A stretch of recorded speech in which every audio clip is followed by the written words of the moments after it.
Wapendwa katika Kristo, karibuni katika tafakari ya neno la Mungu, sherehe ya Pentekoste, Mei 24, 2026.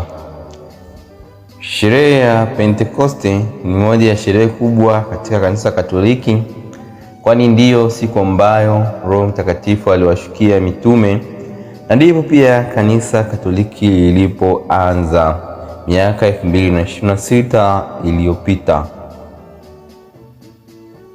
Siku hii ya Pentekoste, kama nilivyotangulia kusema, huitwa pia siku ya kuzaliwa kwa kanisa.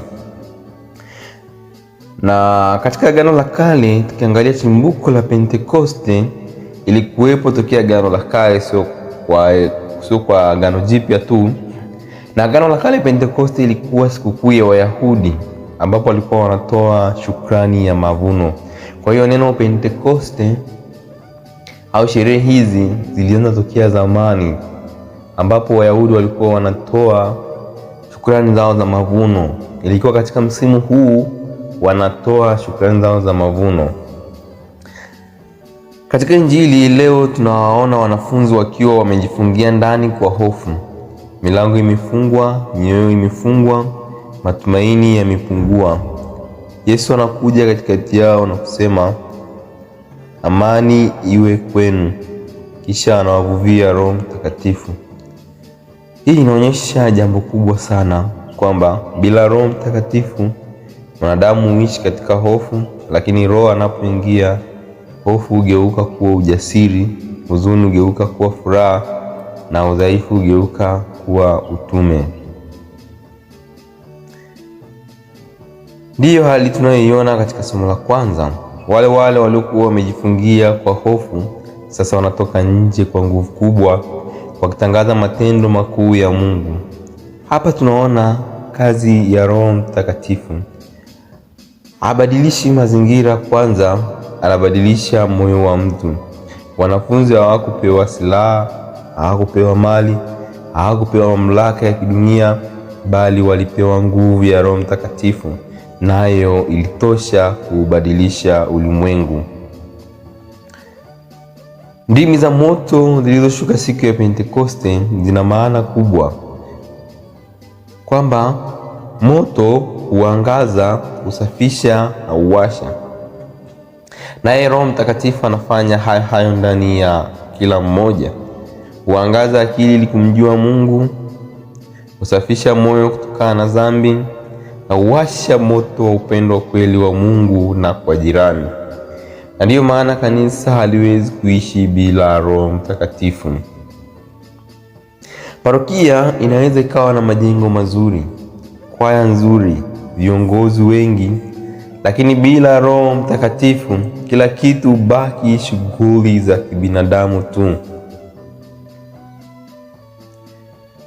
Na katika zile ndimi za moto zilizoshukia mitume ni kwamba walipewa sasa mamlaka rasmi ya kwenda kulitangaza neno la Mungu, kuhubiri Injili. Katika somo la pili, hapa tunaona mtume Paulo anatufundisha kuwa kuna karama tofauti, lakini Roho ni yule mmoja. Hii ni fundisho muhimu sana kwa kanisa la leo. Roho Mtakatifu haleti mashindano, bali Roho Mtakatifu analeta umoja. Wengine wana karama ya kuhubiri, wengine ya kunena, wengine ya kusoma neno la Mungu, wengine kuimba, wengine kufundisha, wengine kusaidia watu wenye mahitaji mbalimbali, wengine kuomba wagonjwa, kuwaombea wagonjwa, wengine karama mbalimbali, na zote zinatokana kwa huyu Roho mmoja kwa ajili ya kujenga mwili mmoja wa Kristo. Ni kama vile kiungo cha mwili. Sikio haelezi kusema kwamba mimi ndiye mwili mzima. Je, wapi kuona? Au macho yasema mimi ndio mwili mzima, wapi kusikia? Hivyo kama viungo vyote vinavyofanya kazi moja kwa ajili ya mwili mmoja, ndivyo na karama mbalimbali tulizopewa zinafanya kazi moja kwa ajili yetu sote.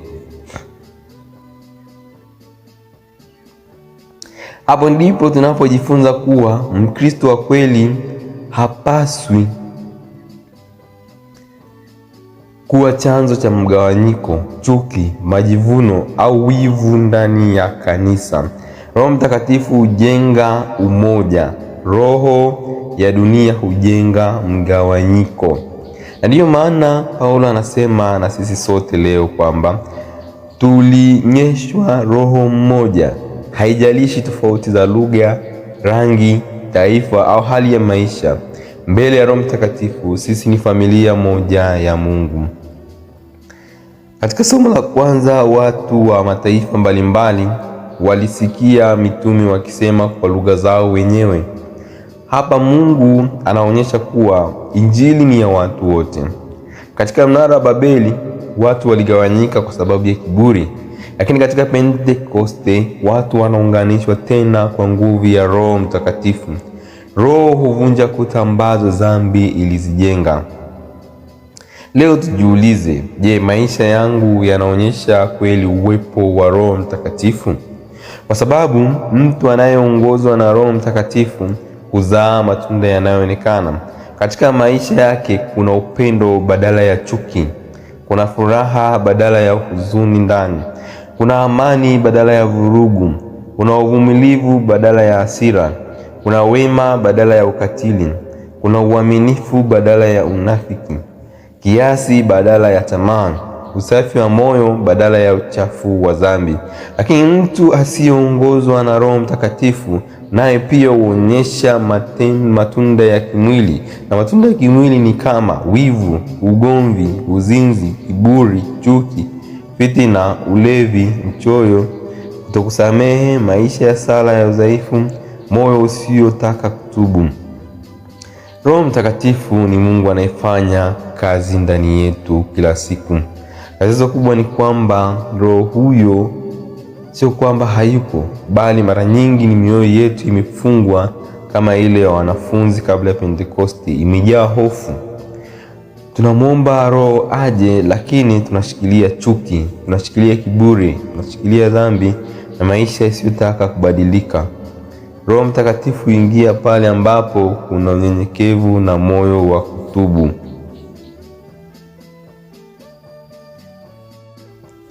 Katika Zaburi ya leo tunaona inasema, waipeleka roho yako na vitaumbwa, nayo waufanya upya uso wa nchi. Hii inaonyesha kuwa Roho Mtakatifu ni nguvu ya upya. Anaweza kufanya upya familia iliyovunjika, moyo uliojeruhiwa, kwa mtu aliyepotea, ndoa yenye migogoro au maisha yaliyokata tamaa. Hakuna hali ambayo Roho wa Mungu hawezi kuibadilisha. Hivyo katika Pentekoste hii ni mwaliko wetu sote kwamba kanisa linaendelea kuhitaji Pentekoste mpya. Familia zinahitaji Pentekoste mpya. Vijana wanahitaji Pentekoste mpya. Kila mmoja wetu anahitaji moto mpya wa Roho Mtakatifu. Leo Yesu anasimama katikati yetu kama alivyofanya kwa wanafunzi na kusema tena, amani iwe kwenu. Pokeeni Roho Mtakatifu. Swali ni hili, je, tuko tayari kufungua mioyo yetu ili Roho huyu abadilishe maisha yetu? Pentekoste ni nguvu ya Mungu inayoingia katika maisha yetu ya kila siku. Mara nyingi tunamfikiria Roho Mtakatifu katika maombi makubwa, novena, lakini ukweli ni kwamba Roho Mtakatifu anataka kutembea nasi katika hali zote za maisha yetu, nyumbani, shuleni, kazini, katika mahusiano, katika maamuzi na hata katika mapambano yetu ya kila siku. Hivyo mwanafunzi anapokuwa na hofu ya mtihani, Pentekoste hii Roho Mtakatifu anatufundisha kwamba tusiogope, hatuko peke yetu, hatuko yatima. Basi tunapaswa kumuomba Roho Mtakatifu atupe ujasiri, atupe hekima ya kujaza mtihani huo. Vivyo hivyo tunapaswa kujifunza kushirikiana na Roho Mtakatifu. Kabla ya kusoma amwalike, wakati wa kusoma amuombe hekima, na wakati wa kujibu mtihani aseme moyoni, Roho Mtakatifu niongoze. Haimaanishi ataambiwa majibu kimuujiza bila kusoma, hapana. Bali Roho Mtakatifu humpa utulivu wa akili, kumbukumbu nzuri, nidhamu na kuondoa hofu inayoweza kufanya kafeli. Mfanyakazi anayepitia mazingira magumu kazini, naye anamhitaji Roho Mtakatifu. Kuna wakati mtu anaonewa, anachoshwa na kazi, au anakata tamaa kwa sababu ya mambo hayaendi vizuri. Roho Mtakatifu humpa nguvu ya kuvumilia, hekima ya kuzungumza vizuri, na moyo wa kufanya kazi kwa uaminifu hata pale ambapo hakuna anayemwona. Watu wengi hupoteza amani kwa sababu wanategemea nguvu zao peke yake badala ya msaada wa Mungu, badala ya msaada wa Roho Mtakatifu. Katika familia zetu tunamhitaji Roho Mtakatifu. Kuna familia ambazo ndani yake hakuna tena mazungumzo mazuri, kuna hasira, ukimya, migogoro na majeraha ya muda mrefu. Roho Mtakatifu ndiye anayeweza kulainisha moyo migumu. Mtu anaposhindwa kusamehe, amuombe Roho Mtakatifu amfundishe kusamehe. Mzazi anaposhindwa kuelewana na mtoto wake, au wanandoa wanapopitia kipindi kigumu, wanahitaji kumruhusu Roho Mtakatifu alete amani na upendo mpya. Wamruhusu Roho Mtakatifu atawale familia yao, atawale maisha yao. Vijana wengi leo hii wanapambana na majaribu makubwa: tamaa za mwili, marafiki wabaya, matumizi mabaya ya mtandao, kukata tamaa, na wakati mwingine kuona dhambi kama jambo la kawaida. Hapa ndipo nguvu ya Roho Mtakatifu inapohitajika zaidi. Roho Mtakatifu humpa kijana uwezo wa kusema hapana kwa dhambi na ndiyo kwa maisha matakatifu. Duniani inaweza kusema usafi wa moyo hauwezekani, lakini Roho Mtakatifu humfanya mtu kuishi kile ambacho kwa nguvu za kibinadamu kinaonekana ni kigumu. Kuna watu wanaopitia huzuni kubwa mioyoni, labda wamepoteza wapendwa wao, wameumizwa na watu waliowaamini, au wanaishi na majeraha ambayo hakuna anayejua.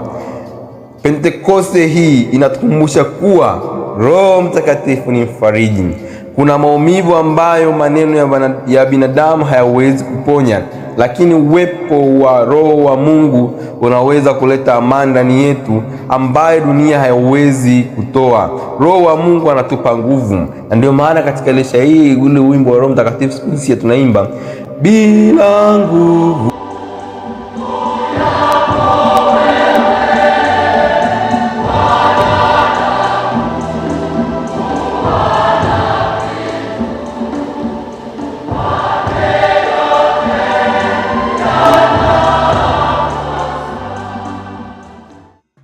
Hivyo wengine wana hofu ya maisha yao ya baadaye.